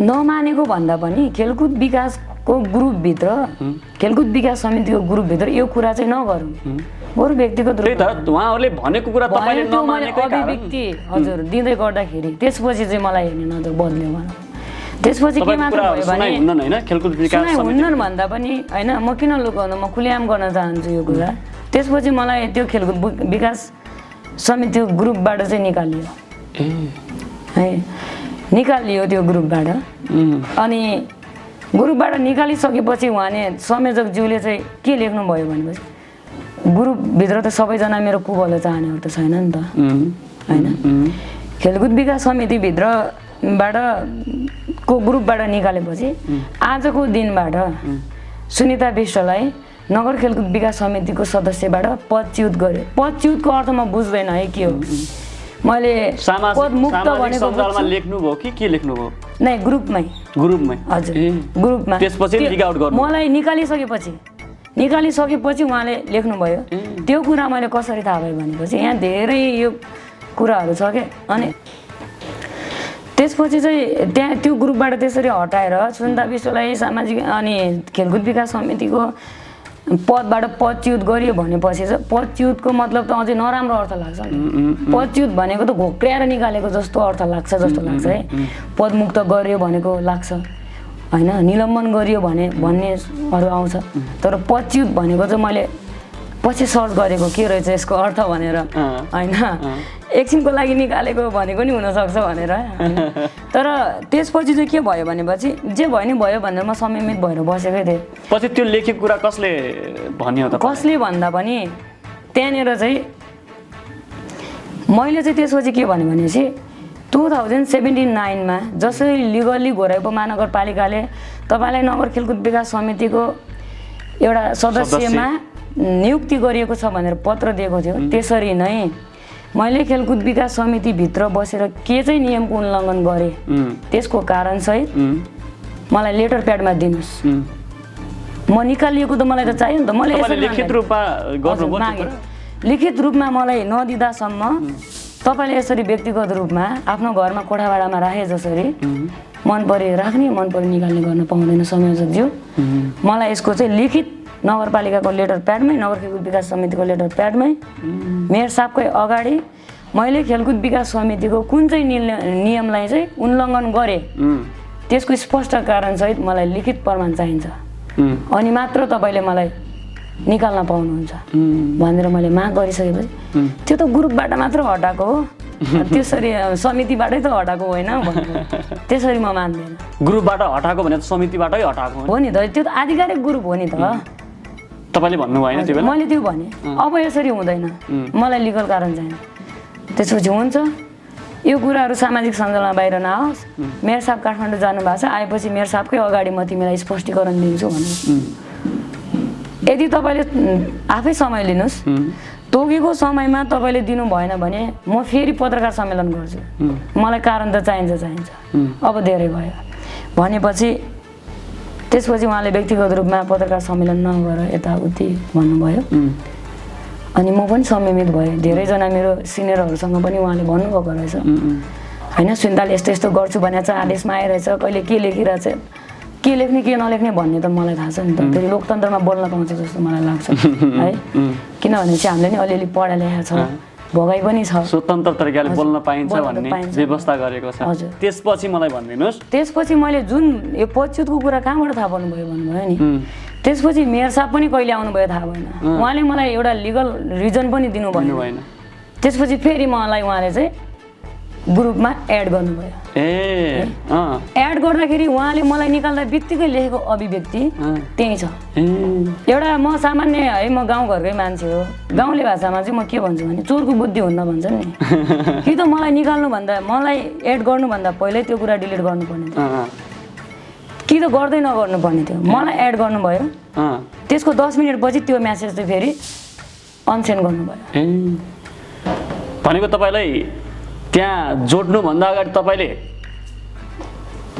लिखित स्पष्टीकरण माग्नु भएको थियो तर कुनै पनि स्पष्टीकरण नदिकन जुलाइयो त्यसपछि फेरि ग्रुपमा 10-15 दिनपछि फेरि त्यो चुनावी मोमेन्ट सक्यो यताउति 10-15 दिनपछि फेरि मलाई एड गर्नुभयो भने चुनाव सकिसकेपछि हजुर किन त्यसरी तपाईको खेलकुद विकास समितिको संयोजक चाहिँ मलाई थाहा छैन म व्यक्तिगत रूपमा पनि म उहाँलाई मानेको होइन एकदम मेरो बाउ सरको मान्छे हुनुहुन्छ उहाँले पदलाई मानेको उहाँ संयोजक हुनुहुन्छ संयोजककै आधारमा माने हो होइन।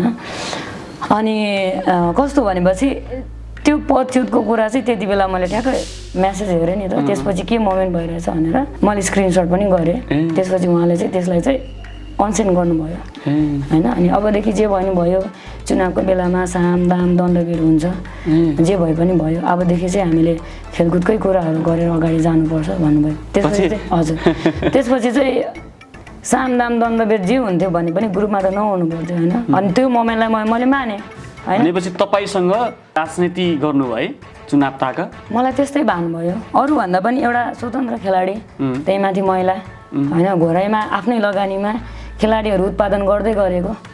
योभन्दा पहिलाको राष्ट्रपति रणिङछिलमा घोराइ उपमहानगरपालिकाले टेक्वान्डोबाट 12वटामा 12वटा गोल्ड मेडल जितेको। त्यो 12जनामा 11जना खेलाडीहरू मेरो थियो क्या, मेरो एकाडेमीबाट उत्पादन भएको। त्यो कन्ट्रिब्युसन त बुझेन नि त। तपाईँलाई के लाग्छ खेलकुद क्षेत्रमा त्यहाँनिर चाहिँ मलाई कस्तो राजनीति गर्नु ठिक हो? त्यो नहुनु पर्थ्यो भन्नाले नै सायद अहिले यस्तो भइरहेको होला।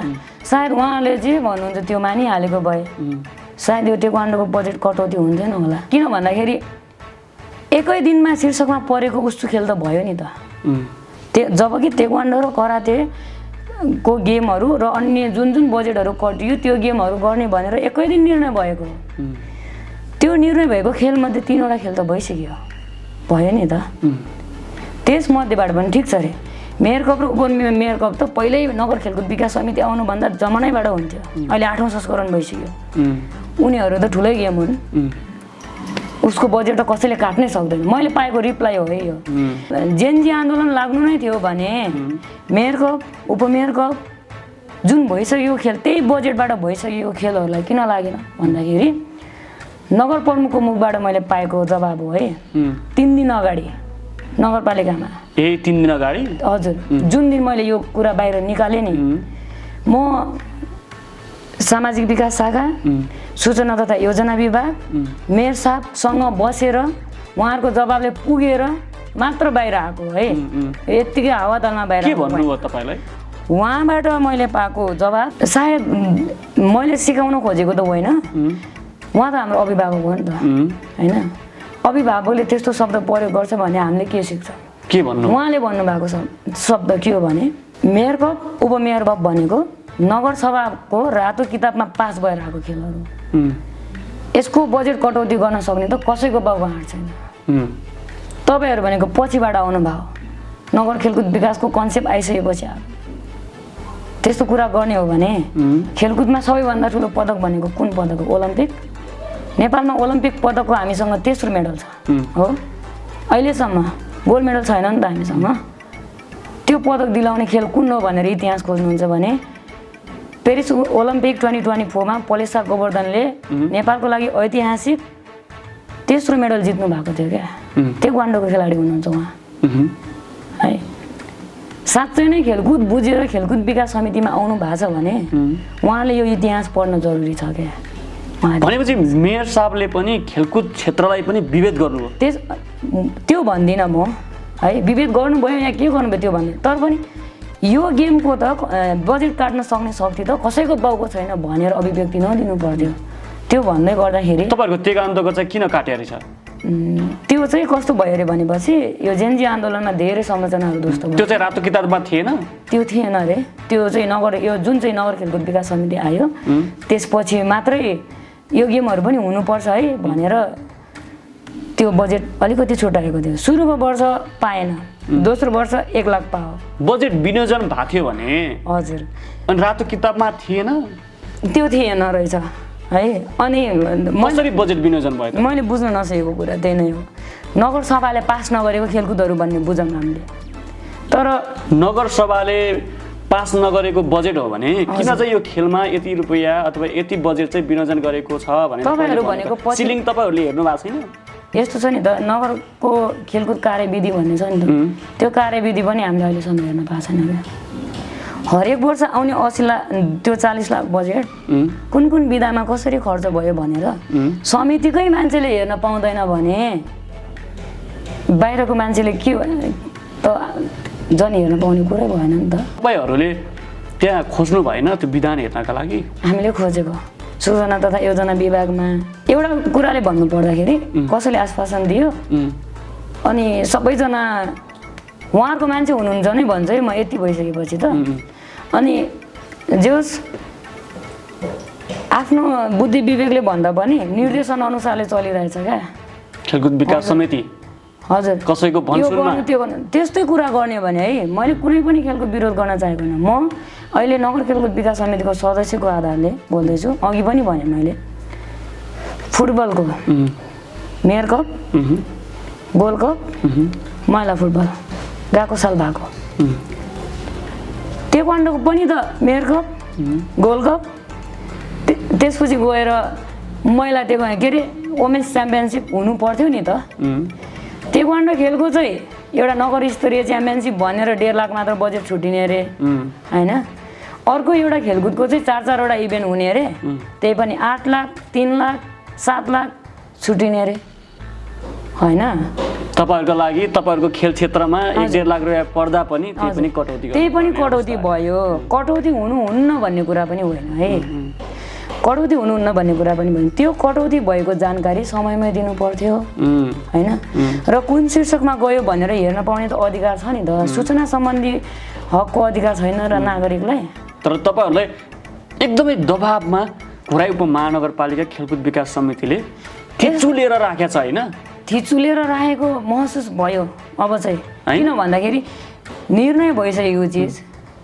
डेट आइसकेको प्रतियोगिताको लागि भनेर डेट आइसकेको खेलाडीहरू तयारीमा लागिसकेको छन् इभन हामीले पनि मेडल सर्टिफिकेट बनाइसकेको छौँ है पहिलाको बजेट पास भयो त्यसपछि हिउँदे अधिवेशनमा काटियो भन्नुभएको छ कि हिउँदे अधिवेशनमा बजेट कटिसकेको हो भने त्यति बेला महिनासम्म गेम गरौँला भनेर हामीलाई किन आश्वासन दियो यसको लिखित स्पष्टीकरण त चाहियो नि त अझै तपाईले स्पष्टीकरण पाउनु भएको छैन नपाएरै बाहिर आउन बाध्य भएको अझै पनि दबाब छ होइन अब मैले कति कुराहरू भन्न मिल्दैन मैले होइन खेलकुद विकास समितिकै मान्छे भएर किन बोलेको होइन किन चाहिँ यस्तो कुराहरू गरेको मलाई त कस्तो कस्तो पनि धम्कीहरू आउँछ भने छोरी मान्छे भएर मात्र बचेको अब त मैले आफ्नो ज्यानको सुरक्षाको लागि प्रहरी प्रशासन धाउनु पर्ने जस्तो सिचुएसन आयो नि त एउटा अधिकारमा ज्यान मार्ने धम्की पनि आउँछ ज्यान मार्ने धम्की नै त होइन कि छोरी मान्छे भएर मात्र बचेको भन्दाखेरि त मैले त त्यही बुझ्छु नि त त्यो भने त त्यही नै हो नि त्यही नै हो नि त हैन तपाई छोरी भएको ठाउँमा छोरा भयो जबसम्म फेस टु फेस भएर मलाई भन्नुहुन्न नि तबसम्म म पत्याउँदैन क्या त्यस है किन भनेपछि कानुनी कुरा कानुन सबैभन्दा माथि छ होला जस्तो मलाई लाग्छ घोराइ उपमहानगरपालिका भित्रको खेलकुद विकास समिति भित्रबाट चलेको छैन बाहिरैबाट चलेको छैन यसरी बुझौँ अब समिति भित्रबाट चल्नु भएको छ या बाहिरबाट चल्नु भएको छ मलाई चाहिँ पिर लागेको कुरा के हो भने जुन 8वटा गेमहरूको बजेट कटौती भयो त्यो हुँदाखेरि सबैभन्दा बढी टाउको त संयोजकज्यूको दुख्नु पर्ने हो नि त संयोजकले तपाईहरुसँग तर उहाँले चाहिँ मलाई कसरी चाहिँ ब्लेम गर्नुभयो भनेपछि जनजी आन्दोलनको कारणले गर्दाखेरि बजेट कटेको हो तिमीलाई किन टाउको दुःख भएको किन सामाजिक सञ्जालमा आएको भनेर एकरो ब्लेम गर्ने त्यसपछि गएर पालिकामा हामी सबै टिमै गएको है टिमै जाउँ भनेर हामीले नै पहल गरेको पालिकामा जाँदाखेरि सबैजनाले बुझिसकेका छन् यिनलाई चाहिँ चित्त बुझेको छैन तपाईँले बुझाइदिनुहोस् भन्दाखेरि त म एक्लै करा जस्तो भयो नि त अनि मलाई अर्को कुरा फिल भएको पनि ठिक छ समितिभित्र भएको सम्बन्धित खेलको मान्छेहरू कुनै कारणले गर्दा या उहाँहरूले थाहा पाउनु भएको छ स्पष्ट बजेट छैन भनेरै जति बोले पनि हुन्न भनेरै नबोल्नु भयो म मात्र बोलेको छ भने पनि घोराइ उपमहानगरपालिकाभित्र त कति धेरै प्रशिक्षकहरू हुनुहुन्छ नि त उहाँलाई त थाहा थियो नि त यो डेटमा गेम हुन्छ भनेर त त्यो गेम किन भएन भनेर सम्बन्धित खेलको मान्छेले खोजी नीति नगर्दाखेरि चाहिँ मलाई एक्लो महसुस चाहिँ भएको हो है पछिल्लो समयमा चाहिँ क्रिकेटको मान्छेहरू पनि जस क्रिकेट सङ्घ क्रिकेटको मान्छेहरू पनि हामी पनि साथमा छौँ भनेर आइराख्नु भएको छ होइन मेरो यो व्यक्तिगत लडाइँ होइन नि त लडाइँ पनि होइन मैले जस्ट सूचनाको हक मात्र खोजेको हो क्या अब मलाई भनिदिनुहोस् हजुर घोराइ उपमहानगरपालिकाको खेलकुद विकास समिति भित्र जति तपाईहरु टिम हुनुहुन्छ टिम मेम्बर तपाईहरुको सार सल्लाह सहमति निर्णय अनुसार खेलकुद क्षेत्रमा काम हुने गरेको छैन है जब प्रतियोगिताहरू हुन्छ त्यति बेला चाहिँ सम्बन्धित खेलको मान्छेहरू छ नि त तपाईहरुको बीचमा कुनै पनि खेलकुद कार्यक्रम चाहिँ सञ्चालन हुनुभन्दा अगाडि त समितिको बैठक हुन्छ नि त्यो त हुन्छ, त्यो निर्णय हुन्छ। त्यति बेला तपाईँहरूको छलफल हुँदैन यो कार्यक्रम गर्ने यो कार्यक्रम गर्ने यो यसो जिम्मा लिने भनेर हुन्छ। जिम्मेवारी पाएको पनि हो, गरेको पनि हो। तर जुन बजेट विभेदपूर्ण तरिकाले विनियोजन हुँदाखेरि पनि हामीले जति बजेट पायो त्यतिमा चित्त बुझाएर गरेकै हो। अहिले चाहिँ के हो भन्दाखेरि जुन यो बजेट कटौती भयो भन्ने हाम्रो सूचना एकाएक आयो नि, त्यो कुरा चाहिँ समितिमा मिटिङ नबसिकन आयो के बाहिर। त्यो हो मेन। त्यो त पहिले चाहिँ समितिमा बैठक हुने गर्थ्यो, बैठक हुन्छ, छलफल हुन्थ्यो, सहमति हुन्थ्यो, कुन खेल कसले गराउने भनेर पनि जिम्मेवारी पनि बाँडफाँड गरिन्थ्यो। अहिले 2082 को पनि त्यसरी नै बाँडफाँड गरेको। कराते र ताइक्वान्डो गराउने जिम्मेवारी हामीले नै पाएको, हामीले नै तयारी गरेको है। अब जस्तो फुटबलसँग सम्बन्धित मान्छेले फुटबल गराउनुहुन्थ्यो, मेयर कप त भइ पनि सक्यो। अर्को जुन बेलामा 8वटा खेलहरूको बजेट कट्यो भनेर जुन बेलामा सूचना हालियो त्यसको 2 दिनपछि चाहिँ नि उपमेयर कप भयो क्या। त्यसको 2 दिनपछि यो किन भयो भन्दाखेरि त अघि तपाईँ जवाब पाइ नै हाल्नुभयो। मेयर उपमेयर कप भनेको त रातो किताबले पास गरेको खेलहरू होइन। कोहीको बाउ आए पनि कट्नेवाला छैन। अब मलाई ठ्याक्कै भन्नुहोस्, खेलकुद क्षेत्रमा घोराई उपमहानगरपालिका कति सफल? अहिलेसम्म जुन बाहिर आएको छ त्यो बाहिर देखिने चिजमा सफल नै हो। किन भनेपछि यो कुरालाई हामीले के कुरालाई एप्रिसिएट गर्नुपर्छ भनेपछि जुन बजेट घोराई उपमहानगरपालिकामा आउँछ त्यो बजेट हरेक पालिकामा आउँछ होला है। जुन पालिकामा जो सम्बन्धित हुनुहुन्छ उहाँलाई खोज्नुहोस् भन्छु म चाहिँ। घोराई उपमहानगरपालिकाले यति बजेट आउँछ भनेर हामीलाई जान्ने मौका दियो, त्यो सकारात्मक पक्ष हो। म विरोधी होइन।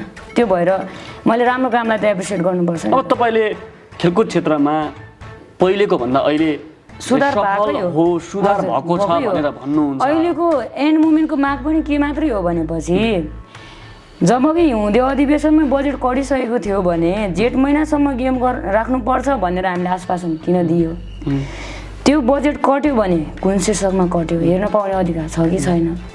समयमै सूचना नदिएर एन्ड मोमेन्टमा आएर एउटा बाहना बनाएर किन चाहिँ सूचना प्रकाशन गरियो। सूचना प्रकाशन गर्नुभन्दा अगाडि किन सबै समितिहरू चाहिँ बसेन भन्ने मात्रै हो। अब तपाईँ मलाई भन्नुहोस् है, हजुर जुन तपाईँले घोराई उपमहानगरपालिका खेलकुद क्षेत्रमा पहिलेको भन्दा अहिले सफल हो, सफल नै हो। खेलमा भएको थियो नि त। तर हजुर खेलकुद क्षेत्रमा सफल हुँदै गर्दाखेरि खेलकुद क्षेत्रभित्र नै किन यति धेरै विभेद, किन यति धेरै राजनीति, किन यति धेरै विवाद? यो चाहिँ के हो भनेपछि पदीय जिम्मेवारी भान नभएको हो जस्तो मलाई लाग्छ होइन। म कस्तो भनेपछि जुन जिम्मेवारीको लागि आफू आएको छ त्यो खेलकुद विकासको जिम्मेवारी पाइसकेपछि त समग्र खेललाई हेर्ने नजर एउटै बनाएर आउनु पर्यो नि त। आफ्नो व्यक्तिगत स्वार्थ, आफ्नो एउटा राजनीतिक आस्थालाई थाती राखेर या आफ्नो व्यक्तिगत जीवनमा लागू गरेर त्यो विकास समितिभित्र आउँदै गर्दाखेरि चाहिँ त्यही विकासको लागि आउनु पर्यो नि त। पदीय जिम्मेवारी वहन गर्न नसक्दा त्यहाँभित्र राजनीति भयो, त्यहाँभित्र विभेद भयो, त्यहाँभित्र विवाद भयो होइन। हजुर तपाईँको ठाउँमा त्यही हो, त्यही नै हो। अब बाबा आमाले के भन्नुहुन्छ अहिले तपाईँको जुन सफलता हासिल भयो, तपाईँले कक्षा 7मा पढ्दाखेरि बुवा आमासँग एउटा शर्तमा यो खेलको यात्रा सुरु गर्नुभएको थियो। मेरो बाबा आमा चाहिँ कस्तो हो भनेपछि छोरी मान्छेहरूले गर्नुहुन्न भन्ने सोचको होइन। त्यो कुरामा चाहिँ म एकदम थ्याङ्कफुल छु। त्यही माथि फ्यामिली ब्याकग्राउन्ड जहिले पनि मिडल भयो। रोल्पाबाट आएको हो नि त हामी, रोल्पाको गुम्चालबाट आएको होइन। अब गुम्चालको बारेमा त अब हजुर पनि रोल्पाकै हुनुहुन्छ, बुझ्नुभएको छ होला। रोल्पाको गाउँ पाङसम्म बाटो पुग्दाखेरि अहिलेसम्म हाम्रो गाउँमा बाटो पुगेको छैन क्या। जन्म गाउँ भएको हिसाबले चिन्ता त छ नि त हामीलाई पनि। अनि त्यहाँबाट चाहिँ हामीलाई पढाउनको लागि नै बाबाले चाहिँ बसाइसराई गर्नुभएको वास्तवमा है। मेरो बाबा चाहिँ कस्तो मान्छे हो भनेपछि म गर्छु भनेपछि बरु 1 कट्ठा जग्गा बेचेर भए पनि गर भन्ने खालको मान्छे हो क्या।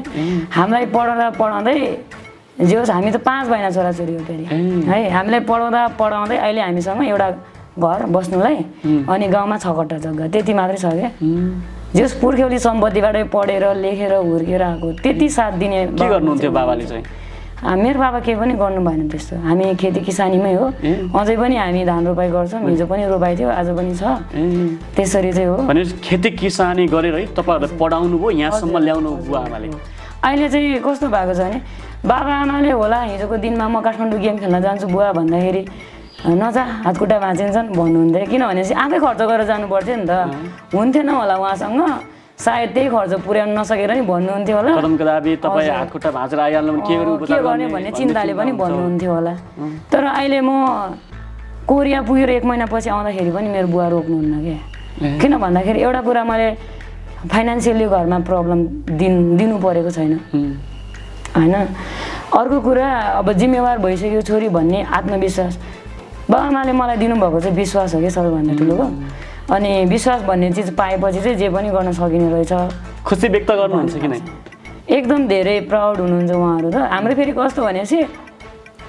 त्यो हुन्छ नि खत्रै गरिरहेछ छोराछोरीले भनेर त्यो प्रचार प्रसार गर्दै हिँड्ने वातावरण हुँदैन क्या किन भनेपछि उहाँहरूको नि आफ्नै कामहरू हुन्छ होइन कामहरूमा तर अहिले त भन्छ नि त तेरो छोरीले यो गरेको छ त्यो गरेको छ अब पहिला गाउँमा के गराएको छोरी मान्छेलाई होइन यो मार्सल आर्ट क्षेत्रमा लाग्यो भने त भोलि त बिहा पनि हुँदैन छोरी मान्छेहरूलाई हेर्ने नजर नै छुट्टै हुन्छ भन्ने कुराहरू सुनाउने मान्छेहरूले नै अहिले छोरीले त छोरा जस्तो काम गरिरहेछ भन्नुहुन्छ नि त म फेरि अलिकति यो छोरा जस्तो छौ तिमी छोरा जस्तो काम गरिरहेछौ भन्ने कुराको चाहिँ विरोधी है पोटेन्सियल सबैमा बराबर हुन्छ मैले आफू जस्तो काम गरिरह न कि छोरा जस्तो न कि छोरी जस्तो हिम्मत त अझै बढी छोरी मान्छेमा हुन्छ जस्तो लाग्छ छोरी मान्छे भएकै कारणले सिम्प्याथी दिनुस् पनि भन्दिनँ म गरिरहेको कामलाई फेरि छोरा जस्तो गरिरहेछस् भन्नु र तारिफ गर्नुहोस् पनि भन्दैन त्यस्तो चाहिँ लाग्छ लिङ्गका आधारमा छुट्याइएको मात्रै हो नत्र मान्छे त मान्छे नै हो नि छोरा पनि छोरी पनि पोटेन्सियल नहुने त होइन नि त हजुर त्यस्तो चाहिँ लाग्छ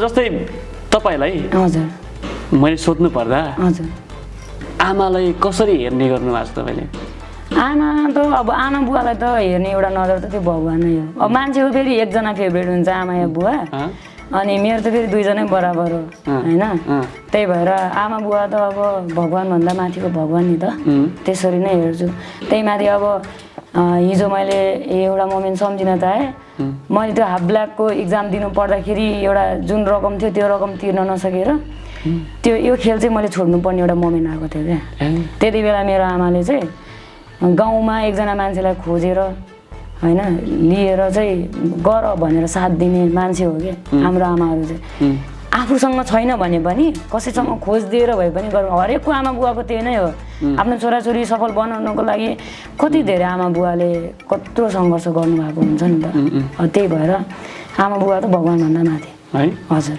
सधैँभरि अब हामी कार्यक्रमको अन्तमा हजुर तपाईँलाई मेरो जिज्ञासा पनि हो यो धेरैले हुन पनि सक्छ तपाईँ हिजो त्यो कक्षा 7बाट तेगान्दोको यात्रा सुरु गरेको मान्छे यो बिचमा तपाईँले राजनीतिक आर्थिक पारिवारिक सामाजिक सबै कुराबाट तपाईँले केही मात्रामा मानसिक भौतिक रूपमा चाहिँ पीडा भोग्नु परेको छ तपाईँले त्यो पीडा भोगेर आउँदै गर्दा पनि तपाईँले थुप्रै कुराहरूको सामना गर्दै आउँदै गर्दाखेरि तपाईँले यो तेगान्दो क्षेत्रमा आफ्नो भविष्य देखेर आउनु हो कि हजुर किन आउनु हो वास्तवमा भनेपछि के हो भने यो तेक्वान्डो खेल खास सेल्फ डिफेन्ससँग रिलेटेड खेल हो होइन मैले आज जे पनि मान सम्मान जुन स्थान पाइरहेको छु यो खेलको जुन निरन्तरता दियो त्यहीबाट नै पाइरहेको छु होइन के दियो र तेरो खेलले भन्नेहरू धेरै छ यो खेलले मलाई सबैभन्दा बढी दिएको चाहिँ आत्मविश्वास गर्न सकिन्छ भन्ने अनि लडाइँ केवल हामी नियम अनुसार गएर एउटा प्रतिस्पर्धामा प्रतियोगितामा लड्नु एउटा छुट्टै लडाइँ हो तर जिन्दगीमा आइपर्ने जति पनि यो दुःख कष्टहरू छ त्यो चिजहरूबाट आत्तिएर मात्तिएर हामी रुन धुन कराउन थाल्यो भने त के खेलाडी भएर वास्तविक जीवनमा आइपर्ने लडाइँहरू लड्न सक्ने क्षमता चाहिँ मलाई यो खेलले प्रदान गरेको हो जस्तो लाग्छ त्यही भएर भविष्य त नदेखिने चिज हो नि त। त्यही भएर वर्तमानमा जे गरिरहेको छु यो चिजले भविष्य पनि अवश्य बन्छ। त्यो भोलि भन्ने भविष्य त आजै हुने हो नि त आखिर। त्यही भएर आज राम्रो गर्ने, आज राम्रो सोच्ने, त्यो सोचेको भोलि फेरि आज भइहाल्छ। त्यही भएर म त आजमा बाँच्ने मान्छे हो। भविष्यलाई धेरै सोचेर त्यतातिर जाने भन्दा पनि वर्तमानमा गरेको कर्मले चाहिँ भविष्य पनि बन्छ भन्ने खालको विश्वास राख्ने मान्छे हो। र कसैले गरिदेला, कसैले दिएला, होइन मलाई सरकारले दिएन, यो भएन, त्यो भएन भनेर भन्दा पनि आफ्नो कर्ममा विश्वास राखेर, होइन भने त म अहिले उमेरले 26 वर्ष। तपाईँलाई पुरा आत्मविश्वास छ होइन कि म यो ताइक्वान्डो क्षेत्रमा आफ्नो भविष्य बनाउन सक्छु भनेर? हजुर, भविष्य यसै पनि 26 वर्ष त भइ नै गयो नि त। भविष्य बनाउन सक्छु मात्रै होइन कि आफ्नो एकल भविष्य मात्र बनाउन सक्छु होइन कि खेल क्षेत्रले एउटा जुन चाहिँ हाम्रो यो लागु पदार्थ दुर्व्यसनी छ नि त अहिले पछिल्लो समयमा एकदमै देखिरहेको चिज, खेल क्षेत्रको माध्यमबाट यो चिजलाई निर्मूल पार्न सक्छौँ जस्तो लाग्छ क्या मलाई। अहिले मैले सिकाइरहेको बच्चाहरू 4.5 वर्षदेखि 27-28 वर्षसम्मको छ नि त। मभन्दा ठुलो मान्छेहरू पनि हुनुहुन्छ क्या, एजमा मभन्दा ठुलो मान्छेहरू हुनुहुन्छ क्या। उहाँहरूलाई खेलकुदको लत लागेको छ कि अन्य लत होइन क्या। त्यो पनि त खेलकुदले दिएको चिज हो नि त। जब कि हामी नराम्रो लतमै लाग्दैनौँ भने त भविष्य त आफै बनिहाल्ने भयो नि त। जब हामी नराम्रो लागु पदार्थमा हिँडेका लाग्ने त्यस्ता बालबालिकाहरूलाई कसरी चाहिँ खेल क्षेत्रमा लाग्यो भने त त्यो क्षेत्रमा लाग्नै पाउँदैन क्या। किन भन्नु न, खेल क्षेत्रले चाहिँ एउटा स्वास्थ्य, शिक्षा भन्ने चिजलाई जोडेको हुन्छ अनि अनुशासनलाई सबैभन्दा अगाडि राखेको हुन्छ होइन।